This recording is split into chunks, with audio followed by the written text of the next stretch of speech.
This is Comic Picks by the Glick. Hey, I'm your host, Jason Glick. Hey, Jason, what do you have on tap for us and all of our awesome listeners out there tonight?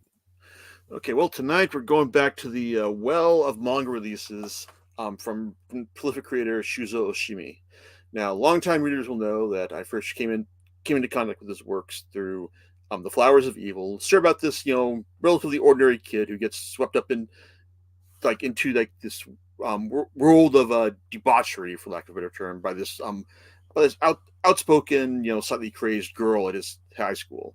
I was not quite won over by the first volume, but subsequent volumes, really, did a good job in order to invest me in this story, and it also delivered probably one of the best endings I've I've encountered in recent memory, in the sense that it had a final chapter that actually made me rethink, everything that had come before. And it's rare that a series manages to pull it off, as well as the series did. So I've been kind of on board with whatever works of his have been published here here since. I've already talked about Happiness, the story about a boy who encounters a female vampire, and how his life changes for the better and worse as a result of that encounter. And at the same time, there were two of his series that were being published concurrently here: Blood on the Tracks and subject of tonight's podcast, Inside Mari. Blood on the Tracks is still ongoing, and with each volume managed to become more uncomfortable and more unpleasant. It's like to read, because it's big, and it also may have already encountered this major jumping the shark moment in a in a moment where Oshimi does his very best to try and sell you on the idea that our character, basically has this encounter moment where it's like, if you see in a horror movie, you see someone who's like about to open the door, and you tell them, like, don't go in the room. It's like, well, he goes in the room, despite any and all obvious issues to the contrary. And after that, it's like, I'm just kind of like, man, this is just so dumb. Why am I still reading this? Well, that's where I'm with that series. Inside Mari, however, was easily the more interesting of the two, in the sense that it actually tried to set up something more a, uh, a twist on the standard body swap story, because it starts off with introducing us to this character, Isao Komori, a a college age student who is not actually going to college. That's because he just lost his nerve one day, and now just spends his days, playing video games, eating food, reading porn, and masturbating. It's living his best life, if you will. And he's just lamenting the fact that this is what his life has come to. It's like, and he's doing his best to hide this from his life from his parents. But even as he's going through all this self-indulgent pity, he's got one thing he looks forward to every evening. That's seeing the angel of the convenience store. It's like this one girl, who comes to the who comes in and just buys some things, and just seeing her just makes his day. It's like however bad it may be. and when I decide to just follow her home, because he's, in addition to being the sad sack, he's also a total creeper as well. And then as he's following her, she looks behind her, sees him, and gives this cryptic smile. Next thing we know, it's like, Isao wakes up the following morning, and he's not in his room. He's in someone else's room. He is in the girl's room, not because he followed her home and tried to sleep with her or something worse. No, he is the girl now. He is now Mari Yoshizaki, and he's going to have to deal with being a girl going to high school, and someone who has the kind of social life that someone like him could only dream about. And well, it's like, this being an Oshimi manga, it's like things go as awkwardly as you'd expect for him. He's petrified of disgracing her, so he doesn't actually look in the mirror when he's changing into her clothes. It's like, and he's also just like acting like really weird in class as you'd expect him to, and it's just like a lot of awkward cringe stuff up until the point when this other girl, because well, Mari's got her own like clique of friends, and they seem just like the standard like popular girl like type characters. This other girl, Yori, well, when she manages to encounter Mari alone at one point, she says, see, looks at her and realizes that like you're not Mari. It's like you're not acting like her. Who are you? And that's when Isao breaks down and tells her what's going on. And while Yori is kind of like shocked at all this, she nevertheless agrees to um, help Isao try to figure out what's going on here, and that basically like forms the crux of the story as it takes us through the first three volumes as Isao and Yori try to like retrace Mari's steps, like her daily life through before she wound up in Isao's body, and all it's like and also just try to like, keep Mari's social life from falling completely apart. However, one big twist that appears early on is the fact that, well, it turns out that, even if Isao is in Mari's body, Isao is still in his own body as well. So, what's going on here? Like, this is supposed to be a body switch manga. Why is like the original like Isao's still walking around, and why does he not recognize Mari? Why does he not recognize his angel of the convenience store? It's these like questions that like help drive the series like early on. It's like and like Oshimi's like skill with characterization. It's like and knack for making the reader as uncomfortable as possible. It's like do provide some good solid like dramatic hooks as it goes on, especially for me once it starts to become clear that, well, maybe this isn't a body swap manga. Maybe the issue here at the heart of the story is something more related to mental illness than any kind of, say, magical realism. Now, that was something that helped it helped elevate my opinion of the Flowers of Evil. It's like at the end of its run. Inside Mari, however, now it's worth mentioning that even though it's like Inside Mari is like come out after two of Oshimi's latest series, this is actually the series he followed up the Flowers of Evil with. Yeah, so it's kind of and looking at it now, it kind of feels that maybe like Oshimi kind of peaked early with that series because the subsequent series haven't been on the same level. Then yes, that includes Inside Mari. Well, it's certainly an entertaining and interesting read. At the end, it kind of feels less than the sum of its parts because while I was reading through this as it was coming out, I was curious about about the but what was actually going on with Mari, and interested in seeing like her relationship with Yori develop, which feels which generally feels pretty credible as things go on, as it kind of has a feeling like this is like a love story between girls, even if it doesn't cross any like obvious lines.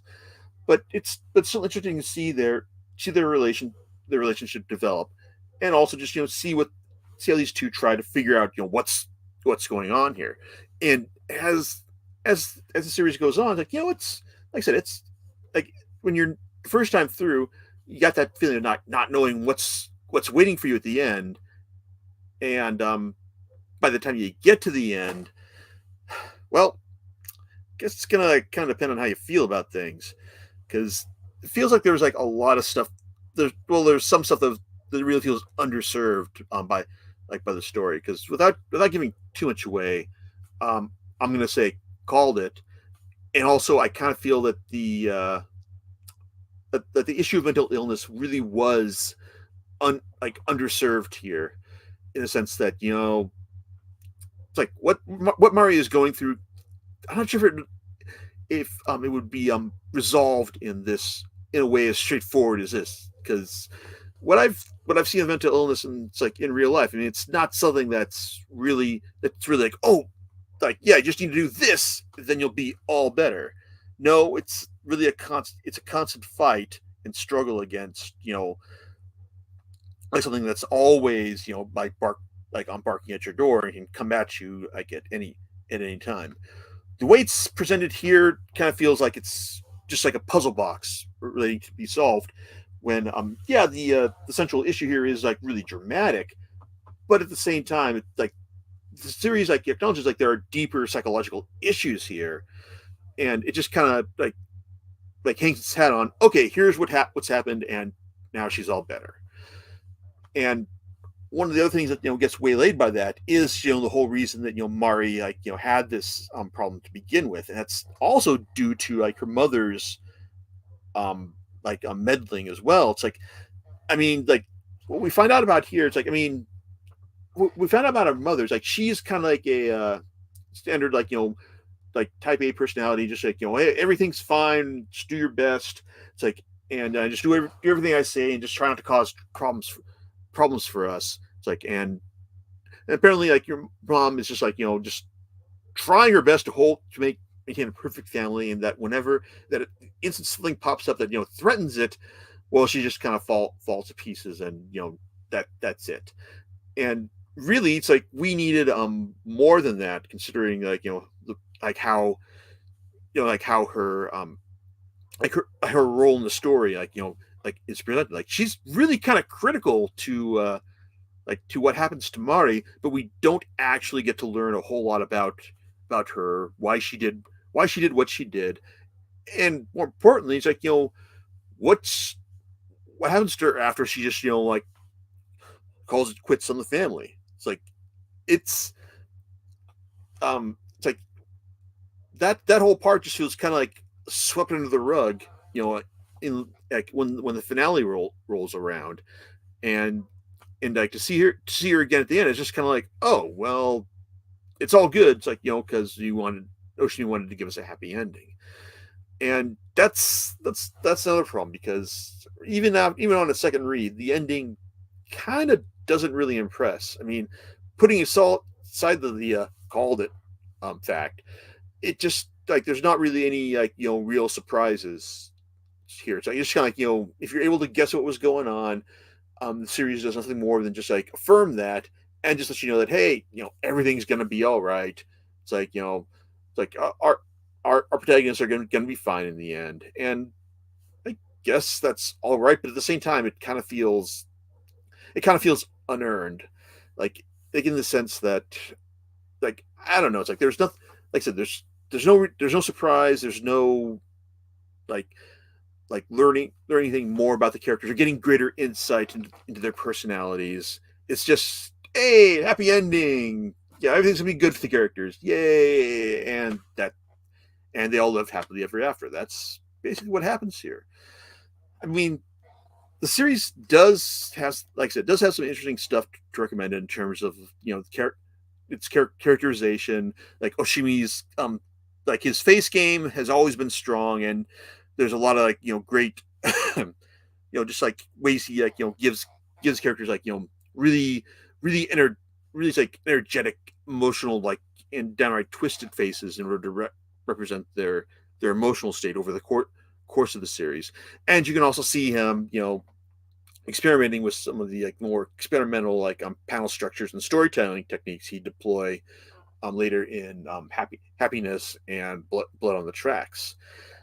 So even though it's like you can see him trying to push his style further than what we got in the Flowers of Evil, the storytelling is ultimately not quite on the same level. And if I'm going to recommend this to anyone, it's basically going to be like to established fans. Like you'll see, like I said, you can see like how the character how the creator progressed his style, and you also see him doing another twist on his familiar storyline, which is basically a boy gets pulled into some kind of like strange new world through through an unconventional girl. This may be the furthest twist he puts on this thing, but it's like I also wouldn't say it's not quite the best.